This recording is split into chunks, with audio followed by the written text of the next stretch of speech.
Good morning students, have a nice day. இப்போ நம்ம next என்ன சாப்டர் பார்க்குறோம் அப்படின்னா சாப்டர் 29 எலமெண்ட்ஸ் ஆஃப் கான்ட்ராக்ட். இப்போ கான்ட்ராக்ட்னா என்னப்பா, கான்ட்ராக்ட்னா என்னங்கிறத உங்கள்கிட்ட ஆல்ரெடி இது வரைக்கும் 28 லெசன் நம்ம பார்த்துருக்கோம். சரியா?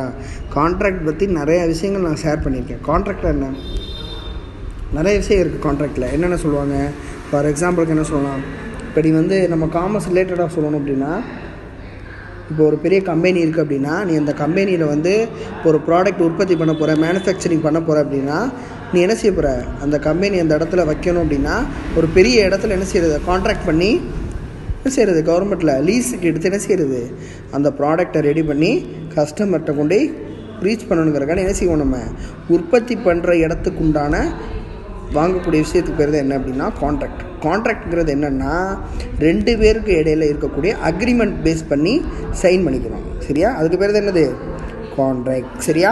இப்போ இது சம்மந்தமாக என்னென்ன இருக்குங்கிற வீடியோஸ் எல்லாமே இந்த ஸ்லைட்ஸில் நம்ம பார்ப்போம். சரியா? ஃபஸ்ட்டு என்னென்ன பார்க்குறோம்னா சினாப்சிஸ் பாருங்கள், என்னென்ன பார்க்குறோம் பாருங்கள். Introduction, meaning, definition, elements of contract, various types of contract. இதுதான் நம்ம பார்க்க போகிற விஷயம். சரியா? இந்த லெசனை பொறுத்தவரை இதுதான் நம்ம பார்க்க போகிறோம். வரிசையாக கவனிங்க. இன்ட்ரோடக்ஷன் என்ன சொல்லியிருக்கு, லானா என்னென்னு பார்ப்போம். First, law means a set of rules which governs our behaviour and relating in a civilised society. இப்போ லாவில் பார்த்தோம்னா செட் ஆஃப் ரூல்ஸ் என்ன செய்வாங்க, அதில் லாவில் கரெக்டான முறையில் பேஸ் பண்ணி என்ன செய்வாங்க, ஒரு லாவில் கரெக்டான இதை பேஸ் பண்ணி இது வச்சுருப்பாங்க. சரியா? இதில் every country has a regulatory framework comprised by a plethora of laws such as constitutional law, civil law, criminal law, அப்புறம் இருக்குது land law, labor law, business law, etc. இது எல்லாமே நம்ம லாவில் சொல்லலாம். Every law has a particular field of activity to regulate and govern. சரியா? இதுதான் லாவுக்கு சரியா, criminal law and civil law. சரியா? Next Indian contract act. எப்போ இந்தியன் கான்ட்ராக்ட் ஆக்ட் எப்போ, 1872. The Indian Contract Act occupies the most important place in the commercial law. Without contract act, it would have been different to carry on trade or any other business activity. The Indian Contract Act is so much indifferent in the daily lines that is affect all. For every purchase that one does, or a loan taken from a banker, or a ride one take in a bus, and many other transactions of daily life has its impact by contract act.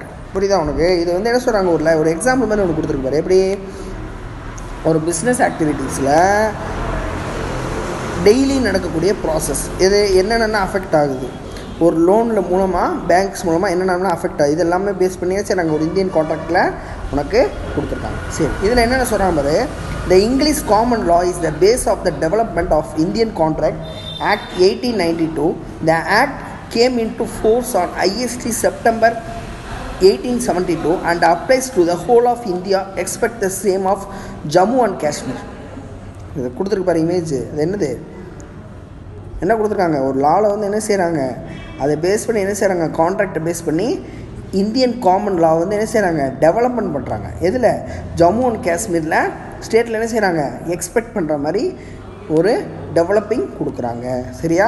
இதில் பார்த்தோம்னா 2 types of contract இருக்குது. என்னென்னது, general contract, specific contract. General contract and specific contract. இதுக்கு என்ன சொல்லலாம், part of Indian contract act அப்படின்னு சொல்லலாம். சரியா? இதில் மீனிங் பாரு, மீனிங் ஆஃப் கான்ட்ராக்ட். இப்போ தான் நம்ம என்ன செய்கிறோம், லெசனுக்குள்ளே வரும். மீனிங் ஆஃப் கான்ட்ராக்ட் பாருங்கள், ஆஃபர் அண்ட் அக்செப்டன்ஸ். அதில் கொடுத்துருப்பாரு, as the Indian contract act 1872 a contract is an agreement. நான் சொன்னா கான்ட்ராக்ட்னா என்னது, ஒரு agreement. enforceable by law. The agreement not enforceable by law or not contract. An agreement means a promise or a set of promises forming consideration for each other. An agreement consists of an offer and its acceptance. இந்த மாதிரி என்ன செய்வாங்க, offers and அக்செப்டன்ஸை இந்த அக்ரிமெண்ட்டில் கொடுப்பாங்க. ஆனால் அந்த கான்ட்ராக்டில் என்ன செய்யணும், கரெக்டான முறையில் லீஸில் கரெக்டான முறையில் எடுத்துருந்தோம் அப்படின்னா கரெக்டான டயத்துக்கு நம்ம என்ன செய்யணும், அதை ப்ராப்பரான முறையில் ஒப்படைக்கணும். சரியா? Next, agreement offer proposal acceptance equal to என்ன கொடுத்துருக்கு, contract equal to agreement plus enforceability of law. இதனை எக்ஸாம்பிளாக நீ எழுதிக்கலாம். சரியா? நெக்ஸ்ட்டு இதனுடைய டெஃபினிஷன் பாருங்கள், அதில் கொடுத்துருப்பாரு. ஆஃபர்ஸ் ப்ரொபோசல் செக்ஷன் 2ல் ஏ. ஆஃபர் ப்ரொபோசலில் என்ன கொடுத்துருக்கு? செக்ஷன் 2ல் ஏல contract 1950 who when one person signifies to another his willingness to do or to absence after doing any other with a view to obtaining the assent of an other to the act or appetence, he is said to make proposal. An offer is an indication of one party to another party his willingness to enter into a legal binding contract. இதில் என்ன சொல்கிறாங்க? ஒரு specific டேர்மில் contract என்ன செய்கிறாங்க? கரெக்டான முறையில் ரெண்டு பேருக்கு ஏற்ற மாதிரி என்ன செய்கிறாங்க? ப்ரொப்போசல் பேஸ் பண்ணி அவங்களுக்கு ஏற்ற மாதிரி என்ன செய்யறது? மியூச்சுவல் கான்ட்ராக்ட் மாதிரி போட்டுக்கிறது. இந்த மாதிரி விஷயங்கள் என்னது? ஆஃபர் கான்ட்ராக்ட் அப்படின்னு சொல்லுவோம். அப்போ அக்செப்டன்ஸ்னால் என்னது? அக்செப்டன்ஸ் ஆக்ட் என்னது? செக்ஷன் என்னது? 2ல் B states that a proposal when the person to whom the proposal is made signified his assent thereto proposal is said to be accepted. புரியுதா உனக்கு?